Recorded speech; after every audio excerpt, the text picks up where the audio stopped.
Well, it was a scary weekend for some visitors to the Eastern Sierra. We're getting a press release from the Inyo County Sheriff's Department, and that states that on Sunday at approximately 1:30 in the afternoon, Inyo County Sheriff's Office received a cell phone call requesting help for a fall victim. Now, according to the report, the victim was on the east face of off the North Peak Ridge of Lone Pine Peak, and that's approximately 11,800 feet in elevation. Now, a group of 4 climbers were ascending the summit when hiker Pratish Tiwari, age 28, of Pasadena, fell, sustaining possible fractures to both legs and his back.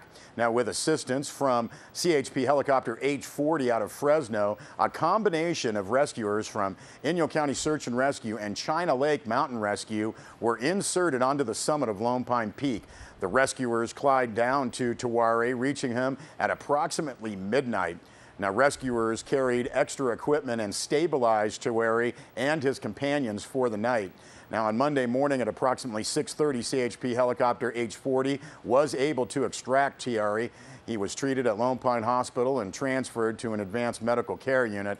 The rescue team assisted the remaining members of that climbing party off of Lone Pine Peak.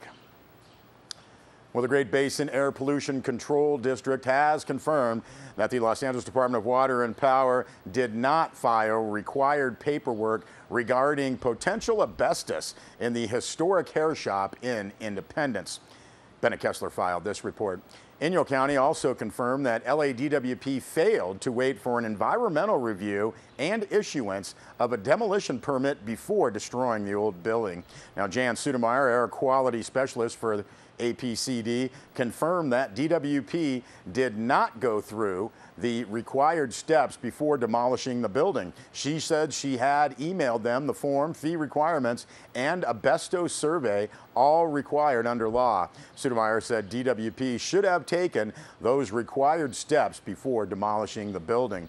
Now, when asked if they had followed the required air quality steps prior to demolition, DWP forwarded a copy of a form submitted to APCD in 2010. Now, Sudemeyer said that the form was for a renovation plan for the Here I Am building, not demolition. Now, Sudemeyer says she was surprised that DWP forged ahead with demolition without dealing with the asbestos issue. She said they have always been cooperative in the past and have their own asbestos removal team.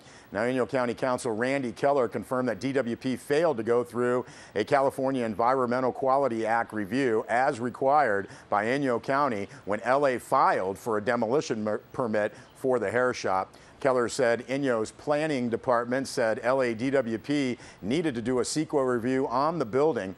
Keller said both planning and county council departments maintain the need for a CEQA review, and he said DWP tore down the building without it. Well, Bennett Kessler also filed this report. Mammoth Police Chief, School Superintendent, and close to 40 other members of the Mammoth Lakes Noon and Sunrise Rotary Clubs, families, and friends had what Mammoth Lakes Police Chief Dan Watson described as a life-changing experience. They built a house in one day for a family in Mexico. Now, Chief Watson said this was the 5th house building trip for him. His wife, Catherine, as well as School Superintendent Rich Baccia, had also enjoyed earlier house buildings. Now, on this month's project, Baccia brought along a half-dozen Interact students from Mammoth High School, and Chief Watson said, quote, "This was a great opportunity for teenagers to learn how much of the rest of the world lives and that the people of Mexico are far more like us than they believe," end quote. Now, it was on Saturday, May 19th, that the Mammoth Rotary members and others went to work at Sierra Azul. It's a small Mexican village south of Tecate, and that was to build a house in one day. Now, the clubs worked through Corazon, and that's a Southern California nonprofit organization that provides services to people in northern Baja. Rotarians said it takes $7,800 for materials and 30 to 50 volunteers to build a house. Mammoth Rotary clubs raised the funds, including what was said a nice donation from Mammoth Mountain Ski Area CEO Rusty Gregory, and also provided the volunteers ages anywhere from 14 to over 70.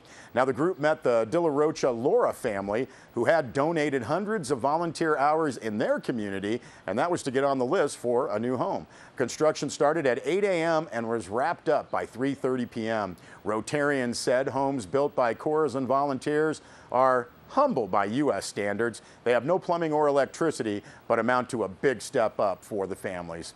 We understand that tears flowed during a ceremony in which the keys to the new house were turned over to the family and all exchanged goodbyes. Now, Linda Wright is the president of the Mammoth Lakes Noon Rotary Club, and she said, "The motto of Rotary is service above self, and we came back tired, but filled with a true sense of community. Not only did we provide a new home for a family, we all captured the spirit of giving and returned with a stronger sense of fellowship among ourselves. This was truly a once-in-a-lifetime experience," end quote.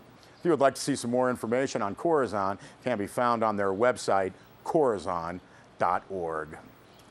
Well, it's the Memorial Day holiday weekend, and fire management officials from the entire Eastern Sierra, including the Inyo National Forest and Bureau of Land Management Bishop Field office, are asking visitors to be extremely careful with campfires over this holiday weekend. Now, due to the extremely dry weather, above normal temperatures, and frequent strong winds in the Eastern Sierra, vegetation is much drier and fire danger is much higher than normal for this time of year. Now, campfires can and do start wildfires, so officials are asking that people observe some precautions, including get a campfire permit from a local ranger station or visitor center, don't have a campfire on windy days, never leave your campfire unattended, and drown with water and stir your campfire before leaving. Also to note, at last word, a wildfire estimated at 6,000 acres was burning east of Topaz Lake. It is the fire season, and it's a dangerous one, and we are urging people to be very careful with their fires this season. And also, people should be aware of bears. That's right, be bear aware, not only while camping, but also around their own homes. Don't leave any food out. The bears are hungry and active and looking all over for their next meal. We'll be back with more news.